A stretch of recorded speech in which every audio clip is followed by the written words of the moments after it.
पहले भी 2-4 बार आ चुका, पहले भी आया था, बार-बार मैं आ नहीं सकता, ऐसी मेरी परिस्थिति नहीं है, परिस्थिति अनुकूल नहीं है मेरे। और गुरुदेव, मैं समझता हूँ कि आपका स्वास्थ्य ठीक नहीं है और आपके नियमों का भी मैं पालन करना चाहता हूँ, लेकिन गुरुदेव मेरे मन में कुछ प्रश्न है। मैं बार-बार कोशिश करता हूँ लेकिन फिर भी असफल हो जाता हूँ। तो गुरुदेव, मेरे सामने अगर कुछ देर आप घंटा, आध घंटा समय निकालें और एकाग्रता पूर्वक नाम जप करें, तो उसी से सब पावर मिलेगा, सब सामर्थ्य मिलेगी। अब नाम जप न करो तो ये हवा में तो बात होने वाली नहीं। जो पूर्व के हमारे पाप कर्म हुए हैं, अब वो कर्म हमको तो दंड देंगे ना। हमारा पूर्वाभ्यास जो गलत हो गया है वो हमको परेशान करेगा ना। और उसके लिए मैं बच्चा साधना के बिना कैसे हो सकता है। तो इसलिए राधा राधा हम तो चिल्ला चिल्ला के कहते हैं, नहाए हो ना नहाए हो, कैसे हो, क्या खा पी रहे हो, पहले शुरू करो नाम जप, राधा राधा राधा राधा राधा। और इतना तो थोड़ा ज्ञान है ही है कि हम विष को विष समझें। विष को मान अमृत मान के खाएंगे तो मरेंगे तो है ही है। और उसमें कह दे कि कोई बचा ले, तो फिर मतलब थोड़ा तो समझ बच्चा ठीक करनी पड़ेगी।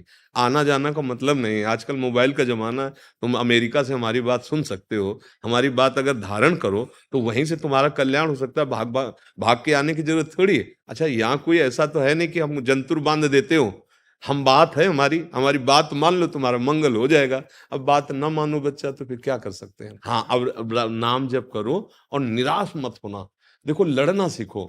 जहां हम फिसलते हैं वहां हमें देखना है कि हमारी गलती क्या है, हमारा कौन सा त्रुटि है जिससे हम फिसल गए। हम पुनः खड़े हो, फिर फिसल जाए तो फिर खड़े हो। एक बार हम जीत जाएंगे। अगर हम निराश हो गए तो भी नौजवान बच्चे हो, फिर जीवन, हाँ, निराशा नहीं। नाम जप करो। और मोबाइल तो होगा ही तुम्हारे पास, उससे गंदी चीजें ना देखकर सत्संग सुनो। अभी अभी अच्छी बातें, हर हर जगह गुण और अवगुण है। अब एकांत में मोबाइल लेके गंदी बातें हो या सब, तो फिर कैसे सुधरेगा दिमाग, कैसे सुधरेगा। अब आप खुद देखो, अपने साथ धोखेबाजी मत करना। अच्छी बातें सुनो, अच्छी बातें धारण करो और नाम जप करो। माता पिता की सेवा, परिवार की सेवा, और खूब मेहनत करो। जवान आदमी हो तो अभी बुद्धि शुद्ध हो जाएगी। अब गंदी बातें देखोगे, गंदी क्रियाएं करोगे, गंदा चिंतन करोगे, तो अब सोचो कोई साधु महात्मा ऐसे छू छा, वो तो भाई अलग होता होगा, अपने यहाँ तो ऐसा नहीं है। जो जो आपने नियम बताए सबका पालन करता हूँ, लेकिन फिर भी गुरुदेव कहीं ना कहीं सब नियम तो पालन कर लो तो विश्व पर विजय प्राप्त कर लो, बातें बलाला लगा। देखो, हाँ। धन्यवाद धन्यवाद साथ चलते रहिए। धन्यवाद। आपको आयु देनी है तो कैसे देंगे? अपनी आयु आपको देनी है तो कैसे देंगे? नहीं, आपकी आयु श्री जी के प्रसन्नता के लिए, माता पिता के सुख के लिए, समाज की सेवा के लिए है। हमारी आयु जैसे समाज की सेवा के लिए है। अगर आप अपनी मम्मी पापा की आज्ञा में रहोगे और अच्छी पढ़ाई करोगे और हमारी समाज सेवा करोगे तो मेरी ही आयु हो गई।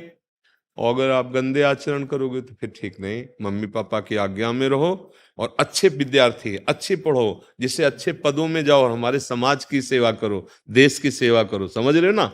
हम नौकर हैं, हम सेवक हैं। जैसे हम बाबा जी का वेश है, तुम उपदेश दे के सेवा कर रहे हैं। तुम पढ़ लिख के अच्छे डॉक्टर बनो, अच्छे कोई पदाधिकारी बनो, जिससे हमारे देश की सेवा करो।